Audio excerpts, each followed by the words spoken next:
Almost every record that I have done, I have written when the artist was not in the room. I'll go through my own songs.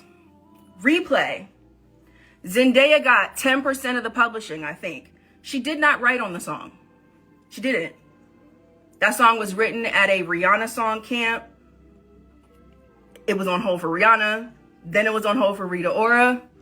Famous came to me and said, yo, Tiff, there's this artist named Zendaya. We should cut Replay on her. So Zendaya got publishing and writer credit. She did not write on Replay. King by Tamar Braxton.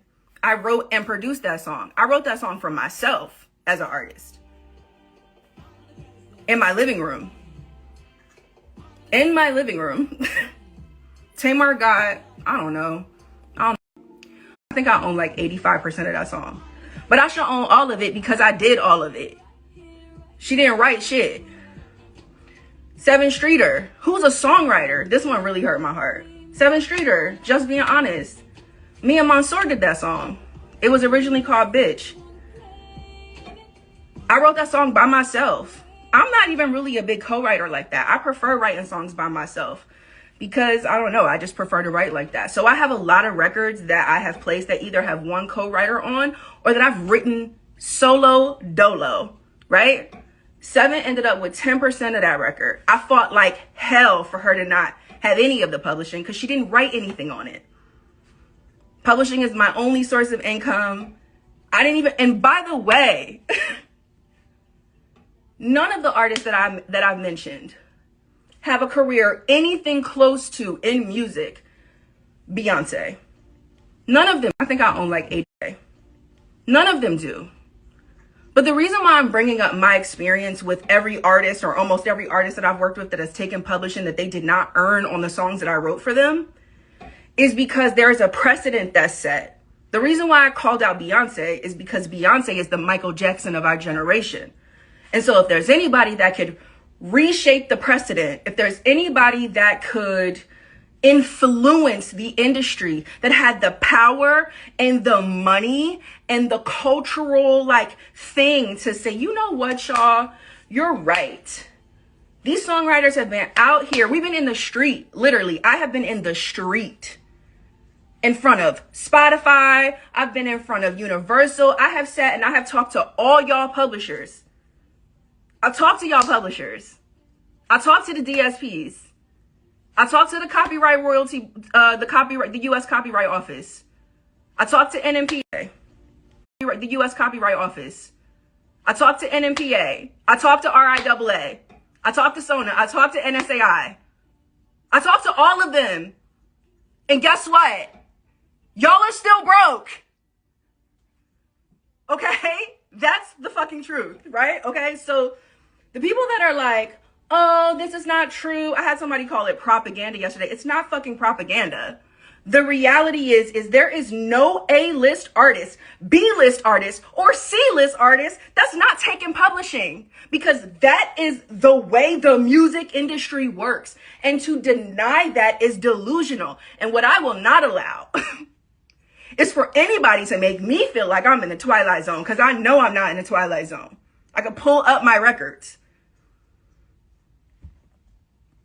I talked to somebody yesterday, somebody's a manager of somebody who is a writer and producer on Renaissance, the U.S. Copyright Renaissance, okay? The record is one of y'all faves. The song was written 6 years before it got to Beyonce. She got 25% of the song. I've talked to another writer who wrote and sang on one of your favorite songs. Credit not right, all kind of shit fucked up. His business still isn't handled.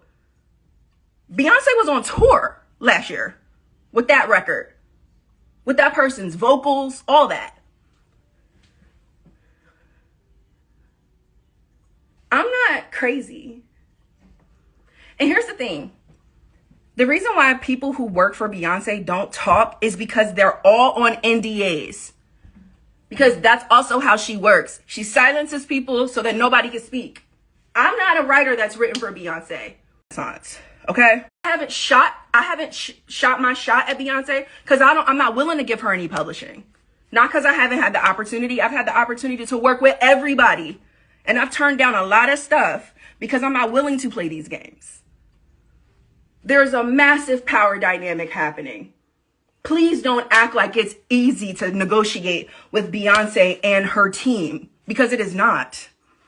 If that was the case, there would not be so many people coming to me like, Tiff, this is how much was taken.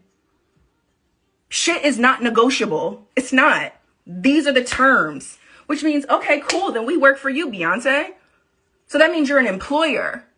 But either way, to imply that the artists do not have to be responsible for the business practices that they exercise with songwriters, to insinuate that the only way you are treated, I haven't shot, is if you are managed by one of the gatekeepers, is bullshit. It's bullshit. You shouldn't have to be in company with a gatekeeper to be treated fairly. You should not have to have a gatekeeper on your team to make a livable wage off of music that is making people billionaires.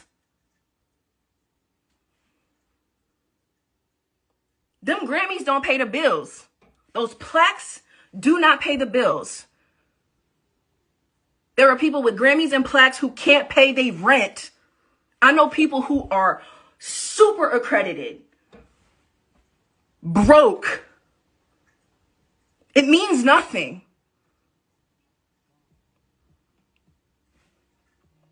Trust me, I know.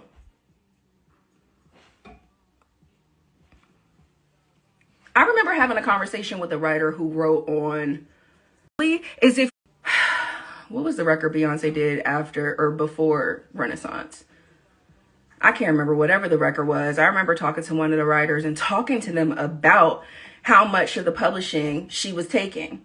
And this writer was like, look, Tiff, I don't want no smoke with B. Like, I just let her take the publishing. That's bullshit.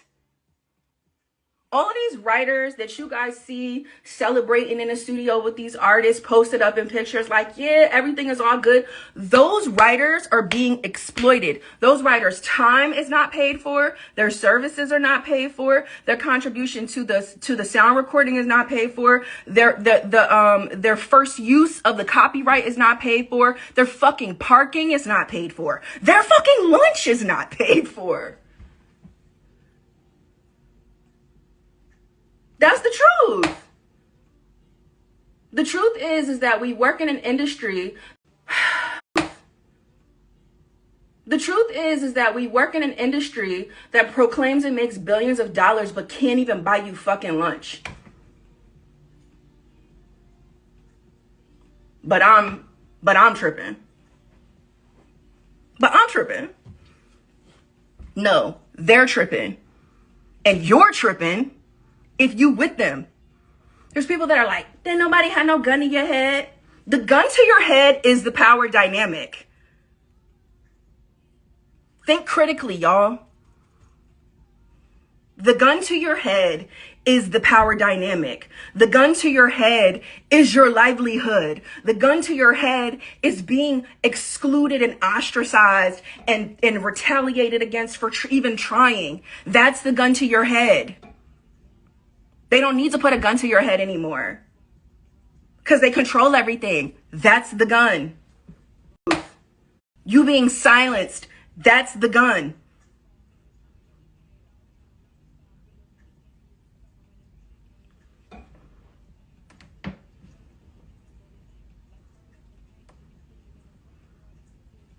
And you know, the thing that burns me up the most about Beyonce, and this is why I'm speaking about her specifically, is because Beyonce is Queen Bee. Beyonce is a black artist. Beyonce represents black excellence. Beyonce's team, like the people who work with her, these writers that I'm talking about that are exploited, they're us. You know what? It's so funny because When I think about my own career and all the people that have fucked me over, it's been my own people. Because those, you being silent